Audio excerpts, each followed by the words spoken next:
اس کو ڈانٹے نہیں، اس کے ساتھ برا سلوک نہ کرے، کیونکہ قرآن پاک میں آتا ہے وَأَمَّا السَّائِلَ فَلَا تَنْهَرْ، سوالی کے ساتھ جھڑک کر معاملہ نہ کرو، سوال کرنے والے کو جھڑکو مت، ڈانٹ ڈپٹ کے بات نہ کرو، اس کو اذیت نہ دو، پریشان نہ کرو۔ اگر کچھ نہیں ہے دینے کو تو خاموشی اختیار کر لو، لیکن اس کی بے عزتی نہ کرو، کیونکہ قرآن پاک میں یہ بھی آتا ہے قول معروف خیر من صدقۃ یتبعها اذی، ایک میٹھا بول اور چشم پوشی، دوسرے کی غلطی معاف کر دینا، اس سے کہیں زیادہ بہتر ہے کہ انسان وہ صدقہ کرے جس کے پیچھے اذیت ہو، یعنی دینے کے بعد دوسرے کو ستائے اور پریشان کرے۔ بعض اوقات ایسا ہوتا ہے کہ ایک شخص جو مانگنے کا عادی نہیں ہے، کوئی پیشہ ور گداگر نہیں ہے، جب وہ کسی شدید حاجت کا شکار ہوتا ہے تو وہ اپنی عزت نفس کو قربان کرتے ہوئے ہمارے پاس پہنچتا ہے۔ اسی لیے کہا جاتا ہے کہ سوالی اگر گھوڑے پر بھی سوار ہو کر آئے تو اس کے سوال کو رد نہ کرو، یعنی اس کے ساتھ ایسا معاملہ نہ کرو کہ جس سے اس کی مزید بے عزتی ہو۔ پھر یہ بھی یاد رکھیے کہ اگر ایک انسان حقیقی ضرورت مند ہے اور وہ سوال کرتا ہے اور ہم اس کی ضرورت پوری نہیں کرتے تو ہو سکتا ہے کہ جس چیز کو ہم نے روکا اسے ہم بھی استعمال نہ کر سکیں، کیونکہ روکنے والے کا روک بھی لیا جاتا ہے۔ جیسے آپ صلی اللہ علیہ وسلم نے حضرت اسماء سے کہا تھا لا توکی فیوکا علیکی، روکو مت ورنہ تم سے روک لیا جائے گا۔ تو دینے والوں کو اللہ تعالیٰ اور دیتا ہے، دینے سے مال بڑھتا ہے، روکنے سے نہیں۔ لہذا ایک روایت میں آتا ہے کہ حضرت ام سلمہ کو گوشت کا ایک ٹکڑا تحفے اور ہدیے کے طور پر بھیجا گیا۔ آپ صلی اللہ علیہ وسلم کو گوشت بہت پسند تھا، تو ام سلمہ نے خادمہ کو حکم دیا کہ اس گوشت کو گھر میں رکھ دو، ممکن ہے کہ آپ صلی اللہ علیہ وسلم اسے تناول فرمائیں۔ خادمہ نے اس گوشت کو گھر میں طاق پر رکھ دیا۔ پھر اتنے میں ایک سائل دروازے پہ آ کھڑا ہوا اور اس نے کہا کہ تم صدقہ خیرات کرو، اللہ برکت دے گا۔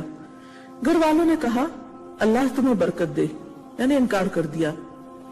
سائل یہ سن کر چلا گیا۔ اس کے بعد آپ گھر میں تشریف لائے اور ام سلمہ سے فرمایا کہ تمہارے پاس کچھ کھانے کی چیز ہے تو لاؤ میں کھاؤں۔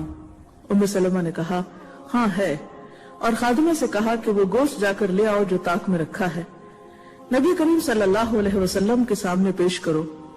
وہ خادمہ وہاں گئی اور طاق میں گوشت کو نہیں پایا، بلکہ اس کی جگہ ایک سفید پتھر کا ٹکڑا پایا۔ آپ کو جب یہ معلوم ہوا تو فرمایا کہ وہ گوشت پتھر اس لیے بن گیا کہ تم نے سائل کو دیا نہیں۔ اسی لیے حدیث کے الفاظ کیا ہیں کہ سوالی کو مت لوٹاؤ، یعنی خالی ہاتھ مت لوٹاؤ۔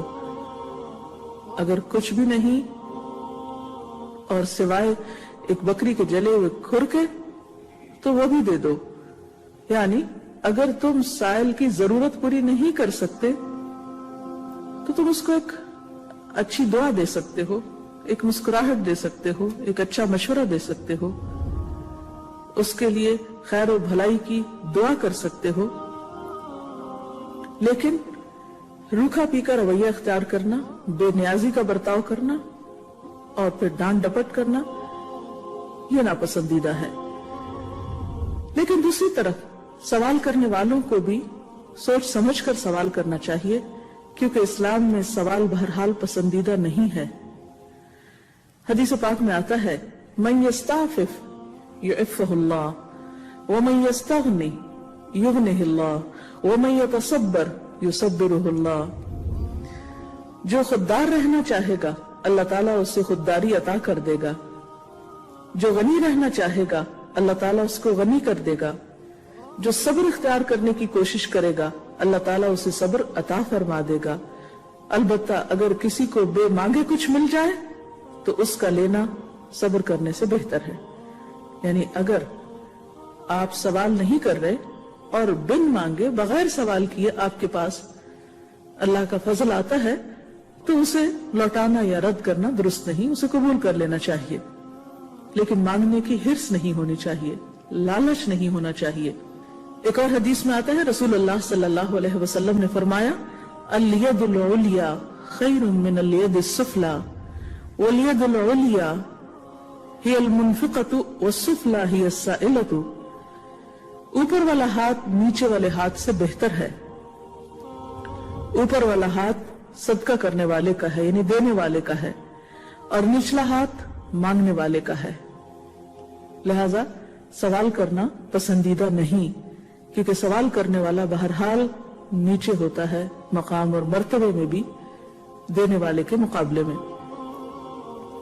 آپ صلی اللہ علیہ وسلم نے یہ بھی فرمایا کہ تم میں سے کوئی سوال کرتا رہتا ہے یہاں تک کہ اللہ کو جا ملتا ہے تو قیامت کے دن اس کے چہرے پر گوشت کا کوئی ٹکڑا نہ ہوگا، یعنی اس کا چہرہ بے آبرو ہوگا. دنیا میں بھی سوال بے آبروئی کا سبب ہوتا ہے اور آخرت میں بھی ایسا شخص بے آبرو ہوگا. اور خاص طور پر اگر کوئی شخص ضرورت میں نہیں بلکہ مال بڑھانے کے لیے سوال کرتا ہے تو یہ چیز اور زیادہ ناپسندیدہ ہے. رسول اللہ صلی اللہ علیہ وسلم نے فرمایا جو لوگوں سے مال میں اضافہ کرنے کے لیے سوال کرتا ہے یعنی اپنا مال بڑھانے کے لیے سوال کرتا ہے تو وہ آگ کے انگارے کا سوال کرتا ہے. تو وہ مال نہیں رہے گا، آگ کا انگارہ لے رہا ہے، یعنی وہ مال اس کے لیے حلال ہی نہیں. اب وہ چاہے تو کم طلب کرے یا زیادہ طلب کرے، چاہے تو تھوڑا لے یا زیادہ لے.